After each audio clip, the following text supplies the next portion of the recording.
Assalamualaikum pemirsa TVmu dan teman-teman netizen. Welcome to Embum. Netizen bertanya, Ustadz menjawab. Gimana kabarnya teman-teman di luar sana? Semoga dalam keadaan sehat walafiat ya. Dan tentunya kembali lagi dengan aku, Salsa Nabila, yang akan memandu perbincangan kita pada hari ini.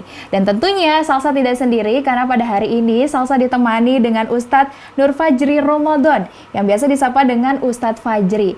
Beliau adalah asisten dari Divisi Fatwa Majelis Tarjih dan Tajrid Pimpinan Pusat Muhammadiyah, sekaligus anggota Komisi Fatwa Metodologi MUI Pusat. Assalamualaikum Ustadz. Waalaikumsalam warahmatullahi wabarakatuh. Ustadz, gimana kabarnya? Baik? Alhamdulillah baik. Alhamdulillah. Terima kasih Ustadz telah membersamai kita pada hari ini. Sama-sama. Dan tentunya teman-teman pemirsa sekalian, kita akan membacakan dan mendengarkan pertanyaan yang telah diajukan ke Instagram kita. Tentunya jangan lupa follow ya Instagram kita di @netizenbertanya.tvmu. Dan pada hari ini tentunya sebagai informasi Ustadz juga kepada pemirsa di luar sana, baik orang tua, mahasiswa, dan masyarakat sekitar, apabila ingin menanyakan pertanyaan bisa sekali untuk mengirimkan ke DM kita atau kirimkan video ke Instagram kita. Nah tentunya pada kesempatan kali ini kita akan membawakan tema yang insya Allah akan berkaitan dengan bulan Idul Adha begitu teman-teman, yaitu adalah bersama dalam ibadah kurban. Nah untuk itu kita akan simak pertanyaan berikut ini.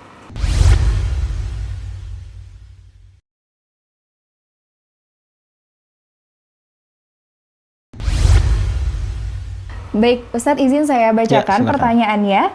Ustadz, apakah arisan kurban itu diperbolehkan dalam Islam dan apakah tetap mendapatkan pahala, Ustadz? Baik. Alhamdulillah wassalatu wassalamu ala rasulillah maba'ad. Yang pertama kita perlu dudukan arisan itu sendiri ya. Dan apa hukum kurban sebelum bicara arisan kurban. Yang pertama, arisan itu sendiri skema yang halalnya adalah manakala dia dianggap sebagai utang piutang. So, anggaplah ada kita di sini 7 orang gitu ya, sama-sama setiap pertemuan, setiap pekan gitu ya, yuk 10.000. Kemudian siapa yang dapat duluan? Umpama saya dapat duluan ya, berarti saya dapat berapa? Kalau 7 orang 10.000, 70.000. Kemudian pekan berikutnya bertemu lagi, sama-sama memberikan 10.000 yang dapat, kemudian kasalsa. Ya. Nah itu kalau begitu sampai terakhir, maka semua akan mengeluarkan 10.000 7 kali 70.000 dan akan dapat 70.000 sekali. Betul. Gitu ya. Itu sebetulnya sama aja utang piutang.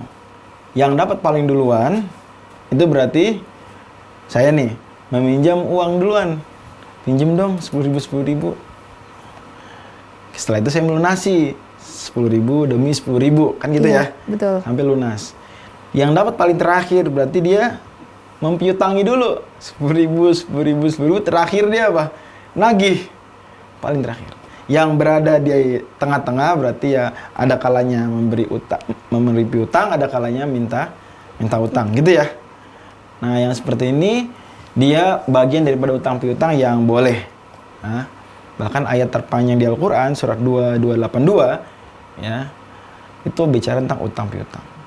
Hanya saja arisan tidak sekadar utang piutang biasa, dia utang piutang yang ada tujuan silaturahminya. Betul. Dan membantunya, itu loh. Utang piutang biasa itu kurang dari unsur silaturahmi. Sementara kalau utang piutang yang bentuknya arisan, ada unsur silaturahminya. Gitu. Bahkan dia silaturahmi yang bisa dibarengi dengan aktivitas yang banyak. Umpama arisan sambil pengajian. Masya Allah kan. Sering itu sama ibu-ibu gitu ya Ustadz ya. Arisan sambil ya apalah kegiatan-kegiatan bermanfaat lainnya. Iya. Yang mana kalau ada pengajian biasa tidak ada arisannya boleh jadi bondingnya kurang kuat, gitu ya. Maka dia meskipun di satu sisi Ustadz kan bukannya kita sebaiknya menghindari utang piutang, betul. Betul. Tapi arisannya bukan sekadar utang piutang biasa yang kita kalau butuh uang untuk beli sesuatu utang dulu atau sabar dulu ya nabung. Tentu lebih baik sabar dan nabung. Tapi dia berbeda.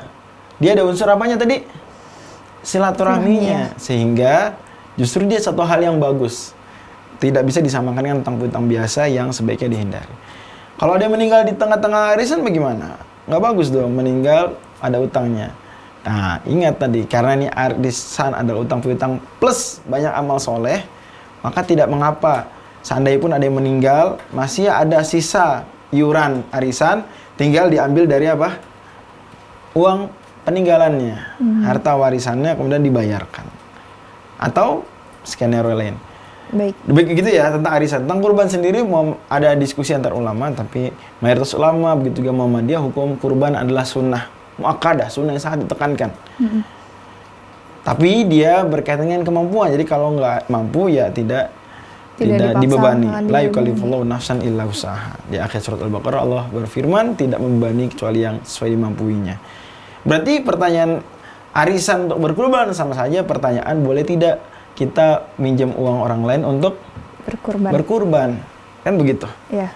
Nah, Imam Ahmad pernah ditanya soalan itu. Maka kata Imam Ahmad, karena dia pinjam uang dan dia punya bayangan akan mampu segera melunasi, dia pinjam bukan untuk kebutuhan pribadi biasa, bukan untuk beli smartphone baru gitu ya, traveling biasa, enggak. Dia untuk satu momen amal soleh yang akan kelewat nih kalau dia nggak segera dapat uang yang secukup untuk beli kambing atau beli sapi, kan begitu ya? Iya. Nah, umpama tanggalnya ini bukan tanggal muda ini, tanggal ya ambil tengah-tengah bulan terus dia bisa. Tanggal belum gajian. Sementara dia yakin karena pola berulang, dugaan kuat dia akan cepat dapat uang untuk melunasi. Kalau begitu kata Imam Ahmad justru dia disarankan berutang. Hal yang sama dalam hal arisan kurban berarti kan? Iya. Gitu. Berarti bagus, boleh saja. Boleh untuk arisan kurban dengan pertimbangan tadi. Oke, baik Ustadz, terima kasih atas jawabannya. Baik, kita akan simak pertanyaan berikutnya dari netizen ini.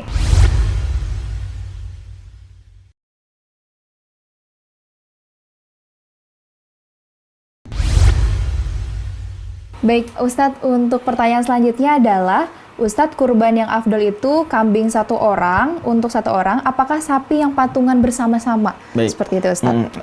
Ini dibahas di kitab-kitab para ulama ya. Mereka juga ada diskusi antar ini. Mayoritas berpendapat, dan ini Muhammadiyah belum ada fatwa khusus soal ini. Berbeda dengan arisan kurban, sudah ada fatwanya Muhammadiyah membolehkan. Kalau ini belum ada fatwa khusus. Jadi saya sampaikan apa adanya saja dalam kitab-kitab para ulama. Mayoritas berpendapat lebih afdol satu kambing. Satu kambing. Ini defaultnya ya. Iya, Ustadz. Dari 1/7 sapi. Kenapa? Karena dia nih murni milik dia sendiri, sehingga dia punya tanggung jawab lebih besar untuk menjaganya. Berbeda dengan satu sapi yang dibagi, di-sharing tanggung jawabnya ke 7 orang. Gitu ya.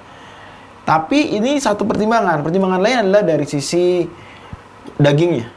Gitu ya. Apakah daging sapi atau daging kambing yang lebih banyak? Satu kambing dengan 1/7 sapi. Mana yang lebih banyak dagingnya? Itu soalan lagi. Jadi variabelnya nggak hanya satu kambing atau 1/7 sapi. Yang sudah saya jawab tadi. Iya. Kalau hanya diperhatikan itu saja, mayoritas ulama berpendapat lebih afdol satu kambing. Tapi kalau dilihat dari banyak dagingnya, umumnya saya pernah berapa kali cek sedikit demi sedikit ya. Saya tanya tukang jagal, saya cek panitia kurban, ternyata lebih banyak 1/7 sapi dagingnya. Belum lagi, tambahan lagi dari sisi siapa yang bisa mengonsumsi daging tersebut. Oh, betul. Orang Indonesia kecenderungannya lebih banyak yang bisa mengonsumsi daging sapi daripada kambing. Tapi lagi-lagi ini it depends ya, tergantung. Jadi jawabannya kira-kira seperti itu, wallahu a'lam bishawab. Baik Ustadz, terima kasih. Nah, untuk itu kita akan jeda sejenak karena untuk simak berikut ini. Terima kasih pemirsa masih bersama kami. Kita akan simak pertanyaan dari netizen berikut ini.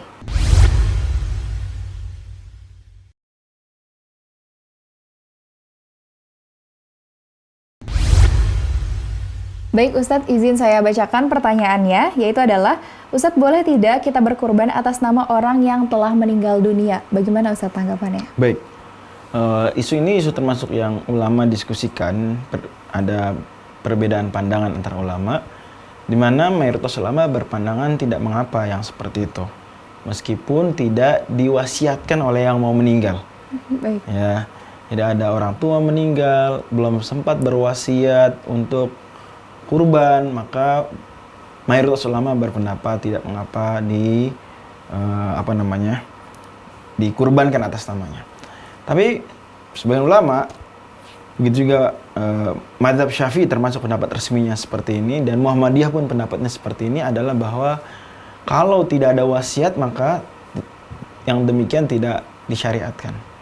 Ya, jadi kalau yang meninggal dulunya pernah berwasiat, tolong kurbankan atas nama saya, ya maka dilaksanakan. Tapi kalau tidak, maka ya sudah, tidak dikurbankan atas namanya. Tapi jangan khawatir. Oh ya, landasannya dulu apa tuh? Landasannya adalah karena ini termasuk ibadah makhdhah, yang masing-masing orang bertanggung jawab atas ibadah dan amal solehnya sendiri-sendiri.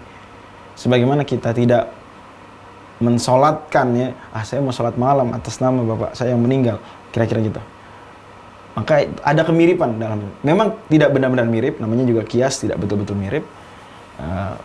Kita bandingkan konteksnya, al aslu fil ibadah at-tauqif, hukum asal ibadah adalah kita tidak mengamalkan dulu sampai ada dalilnya. Dalam hal ini ternyata dalil-dalilnya menunjukkan tidak dituntunkan kalau tidak ada wasiat. Kalau ada wasiat, ya maka dijalankan. Nah, tapi tenang nih, jangan khawatir. Bukan berarti kita nggak bisa sumbangsi kebaikan nih untuk orang tua kita yang sudah meninggal. Karena kalau kita sebagai anak, kita jadi anak yang soleh, kita berkurban, maka amal soleh kita ini sebenarnya terhitung sebagai amal jariah bagi orang tua kita. Karena orang tua kita berarti berhasil dalam mendidik anaknya. Gitu. Karena orang tua kita berarti mendidik anak kita menjadi anak yang mendidik kita ya, jadi anak yang soleh. Dan orang yang menunjukkan kebaikan, mengajarkan kebaikan, dapat apanya? Pahalanya. Man sanna sunatan fil islami, sunatan hasanatan falahu ajruha wa ajru man amila biha. Barang siapa mengajarkan kebaikan, maka dia dapat pahala kebaikan tersebut. Orang tua yang mengajak anaknya, yuk aktif yuk di IPM, yuk ikut serta dalam pengajian Muhammadiyah atau pengajian-pengajian sejenis, sampai anaknya kemudian rajin berkurban gitu ya. Meskipun tidak di atas namakan orang tua tetap dapat bagian dari amal soleh mendidik anak tersebut. Masya Allah, semoga kita menjadi bagian dari anak-anak yang bisa mengamalkan jariah kepada orang tua kita nanti. Amin ya Rabbal Alamin. Nah, mungkin saya izin bertanya Ustadz, bagaimana kondisinya apabila orang tua kita ini sanggup untuk berkurban, tapi dengan posisi misalkan kita juga udah sanggup dan mampu gitu untuk berkurban. Apakah kewajiban itu diperuntukkan kita untuk orang tua dulu nih? Maksudnya orang tua yang mengorbankan atau boleh dari kita yang telah mampu? Bagaimana Ustadz? Oke, jadi kalau orang tua tidak mampu ya, dengan konteks orang tua mampu, tapi kita mampu juga untuk berkurban. Baik. Kalau seperti itu kejadiannya, maka sah-sah saja ya, Ustaz. Kita bilang ke orang tua kita, Ma, untuk kurban kali ini biar aku yang bayarin aja, Ma. Jadi anaknya memberi uang ke ibunya atau membelikan, ibunya masih hidup nih, ibunya berkurban gitu. Tapi ingat, harus ibunya yang berkurban. Oh gitu. Ya, berhubung dengan tadi bahwa ini ibadah masing-masing gitu. Jadi ibunya yang berkurban, kita bayarin. Ibunya berniat, karena kalau ibunya nggak tahu kurban atas namanya, ya mirip kasusnya seperti yang tadi, meninggal duluan. Gitu. Memang ini ibadah maliyah adalah benar. Iya. Ibadah yang hartawi, bukan ibadah sholat. Jadi ada perbedaan sedikit dengan sholat atas nama orang lain, karena sholat itu ibadah badaniyah, ini ibadah maliyah. Tapi kalau kita lihat zakat fitrah saja, itu kita untuk dibayarin sama orang lain, kita sadar dulu, berniat, ya kan? Jangan kita zakat atas nama orang lain, diem-diem gitu. Tiba-tiba, aku udah dibayarin zakat ya? Enggak, sama dalam hal ini juga. Begitu juga dia kurban, harus kita lapor ke ibu kita. Ma, aku mau bayarin nih kurban untuk mama. Nah, mama berniat, jadi tetap yang berkurban mamanya. Bukan kita atas nama mama. Jelas ya? Jelas, Ustaz. Oke. Nah, kalau begini pertanyaannya, bagusan pakai uang mama atau uang kita? Ya. Anak yang baik. Ini dari sudut pandang kita, lebih baik kita pakai uang kita dong, membantu orang lain beramal soleh. Dari sudut pandang mama, lebih baik apa? Mama sendiri, gitu. Tapi ya untuk win-win solution bisalah, sesekali pakai uang mama, sesekali pakai uang si anak. Terlebih juga kalau memang mamanya melihat anaknya ini, wah, kalau mama menerima nih tawaran anak mama nih yang mau berbakti seperti ini, oh bagus dong, memotivasi anak mama juga untuk terus beramal soleh, untuk terus berkarir yang cemerlang. Dari sudut pandang itu, maka mama membiarkan dibayarin, itu bagus juga. Daripada dia memutus harapan si anak untuk berbakti dengan cara seperti itu. Iya, terus juga biar dapat pahalanya tuh pol gitu ya Ustaz ya. Maksudnya kan kita yang membayarkan dengan niat ya, kita beramal gitu kepada orang tua gitu loh Ustaz. Betul. Baik, juga kalau misalkan untuk diri kita pribadi juga dalam konteksnya sama Ustaz seperti itu. Kalau kita yang berkorban untuk diri kita pribadi, padahal masih ada orang tua gitu. Iya. Jadi idealnya setiap orang itu kalau memang dia melihat kesanggupan melakukan 2 hal kebaikan sekaligus, dia lakukan itu. Oh, boleh berarti Ustaz ya. Atau bergantian, bagus juga. Tapi mana yang dikedepankan? Dia bisa berhitung. Oh iya, saya ini misalnya usia orang tua sudah sangat lanjut sekali, sudah sangat senior. Dia bisa berhitung. Kalau saya nggak kurban nih, membayarkan kurban untuk mama saya keburu meninggal dunia.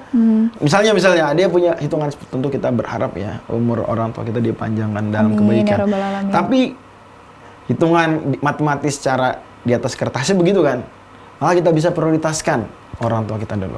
Baik. Kalau enggak, maka kita bisa saja kedepankan diri kita dulu, karena setiap orang tanggung jawab atas dirinya masing-masing. Dan jangan khawatir, ketika kita beramal untuk diri kita sendiri juga, itu kan amal soleh kita, hasil didikan orang tua kita. Orang tua kita akan dapat juga pahalanya. Baik Ustadz. Nah, ini kita ada simak pertanyaan dari netizen berikut ini.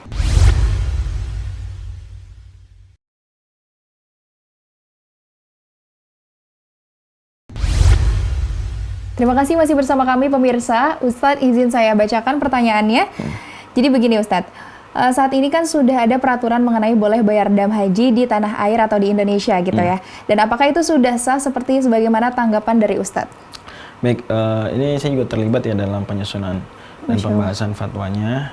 Itu lumayan lama, dari 2023 kira-kira. Waktu itu bahkan 2023 posisi saya masih di Arab Saudi.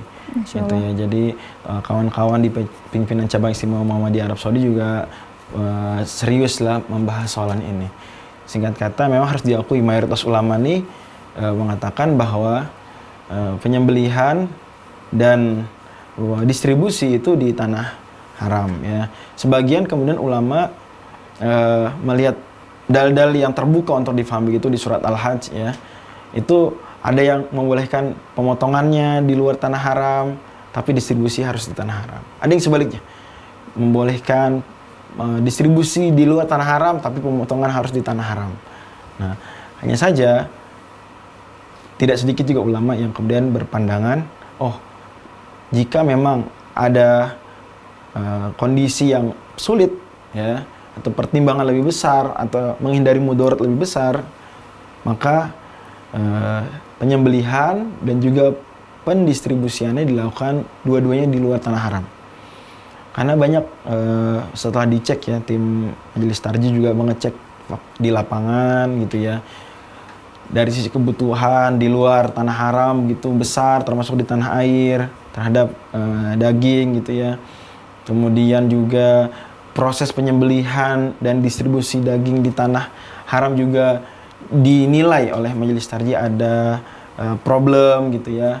Juga melihat bagaimana tanggapan dari ulama-ulama di luar Muhammadiyah juga ya. Maka kemudian Muhammadiyah memfatwakan yang demikian, dengan tetap boleh-boleh saja tetap di tanah haram boleh, dan tapi Muhammadiyah memfatwakan kalau ingin di tanah air ya, baik penyembelihannya maupun distribusinya, maka yang demikian juga sah, sebagaimana juga diuraikan bagus ya misalnya oleh Al-Imam Al-Buhuti dalam Kasyaful Qina tentang kasus sejenis. Terlebih kita lihat juga ulama umumnya mengatakan bahwa ini mu'allal, hukumnya bisa dilihat ilahnya, rasio legisnya, alasan hukumnya. Alasan hukumnya distribusi dan pemotongan di tanah haram mempertimbangkan kondisi yang memang banyak juga itu masakinul haram, orang-orang yang membutuhkan di tanah haram. Juga orang-orang itu membawa hewannya memang ke tanah haram, di sana disembelih. Hari ini penyembelihannya tidak bisa seperti dulu lagi. Banyaknya orang, banyaknya bangunan, banyak kendaraan, ketidakjelasan apa benar disembelih sesuai dengan etika yang bagus dan seterusnya. Distribusi juga, oh ternyata di luar tanah haram hari ini jauh lebih membutuhkan daripada yang di tanah haram. Pertimbangan-pertimbangan seperti itu membuat Majelis Tarjih pada akhirnya dengan melihat dalil-dalil juga yang banyak membolehkan di tanah air dua-duanya. Tapi ini dalam tamattu ya. Iya. Nah berarti itu udah berlaku sejak tahun ini Ustadz, pemberlakuan peraturan tersebut? Ya, fatwanya seperti itu. Sebetulnya ini fatwa ya timeless ya. Iya. Artinya bukan berarti ketika difatwakan seperti ini yang sebelum-sebelumnya yang juga mengikuti fatwa lain untuk membolehkan di tanah air jadi nggak boleh ya. Tapi memang adanya fatwa ini belum lama kok fatwanya, itu mempertegas pandangan ulama yang juga sebelum-sebelum telah membolehkan. Baik Ustadz, terima kasih atas jawabannya. Kita akan jeda sejenak berikut ini. Ya. Terima kasih masih bersama kami pemirsa. Kita akan simak pertanyaan dari netizen berikut ini.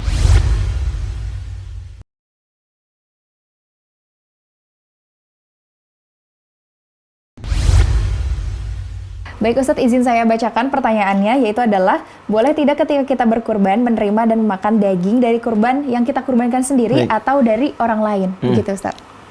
Selama kurbannya kurban sunnah, dan memang kalau kurban Idul Adha itu hukumnya sunnah tadi ya. Iya Ustadz. Itu maka dia boleh memakan, bahkan disunahkan dia memakan sebagian. Itu Nabi SAW cuma mensunahkan demikian, Nabi memakan dari sebagian hewan kurban beliau SAW. Tetapi juga yang diberikan kepada orang lain lebih banyak, sangat banyak. Jadi yang diambil disunahkan sedikit saja, kemudian yang diberikan ke orang lain.